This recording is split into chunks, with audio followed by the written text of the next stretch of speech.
Cảm ơn quý vị đã giữ làn sóng của Little Sài Gòn TV. Đây là chương trình Tài Chánh. Linda, please go ahead to our next part. Okay, great. Thanks, Katie. So we know that the increased tariffs on imported goods is going to be paid by the importer.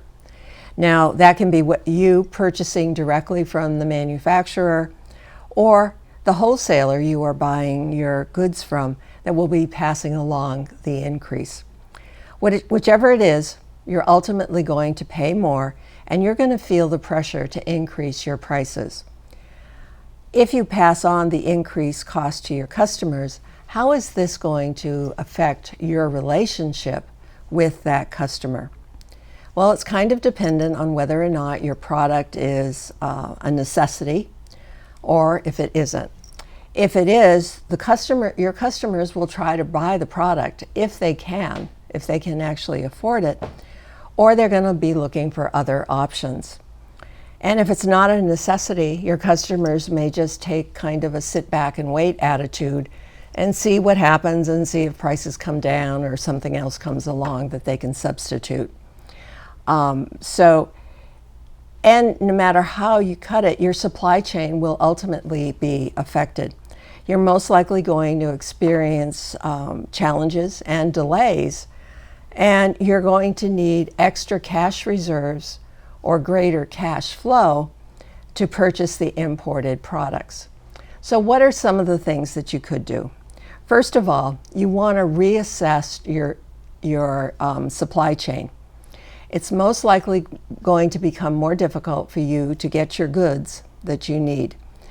You may not be able to fill customer orders. That in turn is going to reduce your revenue and also the trust that your customers have in you. With such a wide range of countries right now that have this increased tariff imposed on them, it may be difficult, if not impossible, to actually find a new resource to import from. Consider if there are some substitutes that you can make that are more readily available from either products here in the US or possibly from a country that maybe they've had tariffs imposed on them, but they're not as great as they are with some other countries. Or consider maybe redesigning your product to be able to use parts and materials that are available here. Try to renegotiate your supplier contract. Your supplier may be willing to help by adjusting their prices to you, if it means keeping you as a customer. Also, consider possibly buying more of a product than you currently have to see if you can get some quantity discounts. And definitely have a contingency plan. If these tariffs continue for any length of time, you are going to feel the effects of them, even if you are not importing any products, because ultimately your customers and the economy are going to feel the effects. You should be prepared for whatever may happen, and you want to develop a plan that you have ready to institute should you need to. Thank you, Linda. Quý vị cũng vừa nghe qua cách nào để mà những cái business của mình có thể minimize. Bên consumer họ cũng sẽ cảm nhận được cái sức ảnh hưởng đó ở trên cái đồng tiền mà họ tiêu xài. Thì nếu mà một cái business thì quý vị phải làm sao? Tức là mình sẽ nhìn lại cái supply chain của mình, xem là cái supply chain đó nó ở cái nước nào và cái tariff nó có cao quá cho mình không. Có thể mình phải redesign cái sản phẩm của mình để mình có thể dùng những cái thứ mà supply mà nó có sẵn ở nước Mỹ, hoặc là đối với những các đất nước mà nó ảnh hưởng ít, coi như nó bị impose thuế mà ít thôi, hoặc là mình cần phải đi tìm một cái supply, mình cần phải tìm một cái nơi khác để mà mình làm việc và bắt đầu có những cái kế hoạch planning để mà mình chuẩn bị cho những cái trong tương lai ảnh hưởng bởi tariff.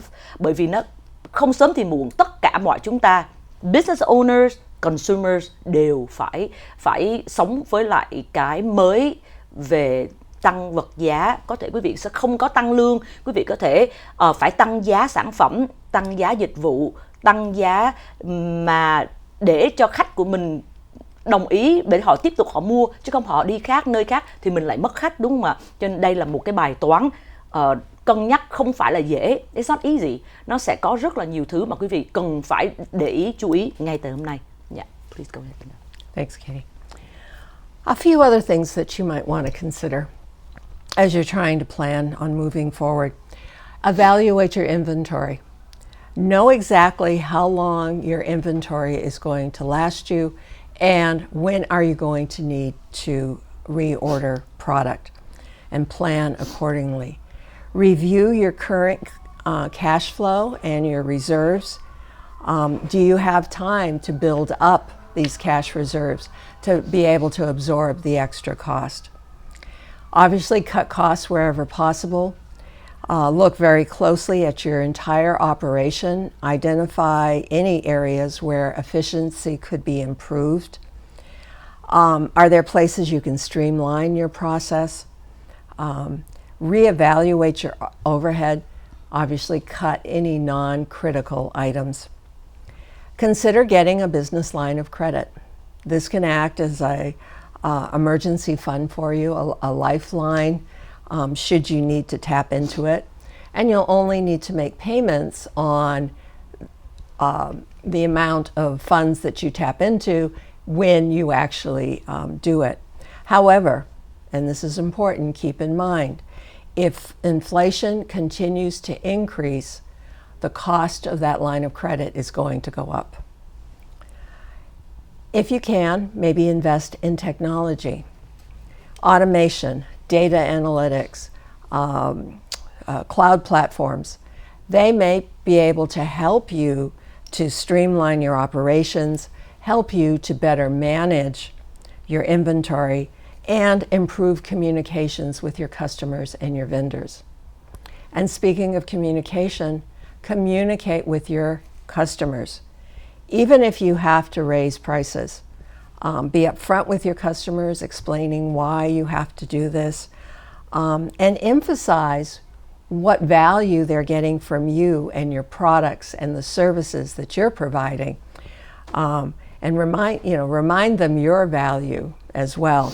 And certainly never forget to thank your customers for their loyalty. And finally, stay informed. This is a very dynamic situation, changing day to day. You need to be prepared. You need to make changes. You need to be ready to make those changes as your circumstances change. So we hope we've been able to shed some light on some of the impact of what these increased tariffs will mean to your business, and hopefully given you some ideas on how you can try to minimize your overall costs so that you'll still be able to prosper as you move forward. Thank you, Linda.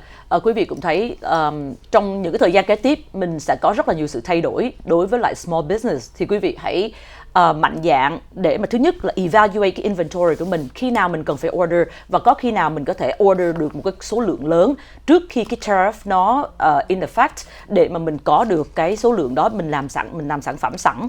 Và cái thời gian mà quý vị hiện giờ nên tìm những cái cách để mà mình có thể streamline, automation cũng có thể, technology, để mà mình có thể làm sao inventory của mình cũng giống như giá cả của mình nó được ổn định hơn. Open line of communication, nói chuyện với lại khách hàng của mình, giải thích cho họ rằng là tại sao mình phải lên giá, và với tất cả những cái giá trị mà mình đem tới cho khách hàng, the value, và họ vẫn là những cái người mình muốn phục vụ, thì cái phần mà sức ảnh hưởng của tariff hoặc là cái vấn đề management, quản lý của mình để cho mặt hàng của mình vẫn đến tay họ với cái giá mà lên, nhưng mà nó lên để mà mình tồn tại trong cái business của mình, để cho khách hàng của mình vẫn có cuộc sống ổn định, thì đó là những cái mà quý vị cần làm ở trong cái thời gian kế tiếp. Nó sẽ rất là nhiều thứ thay đổi và nó nhiều cái làm cho chúng ta cảm thấy rất là khó xử, nhưng mà hãy mạnh dạn để mà quyết định những cái tương lai cho công ty của quý vị. Cảm ơn quý vị đã theo dõi chương trình của Linda và Katie. Xin hẹn gặp lại.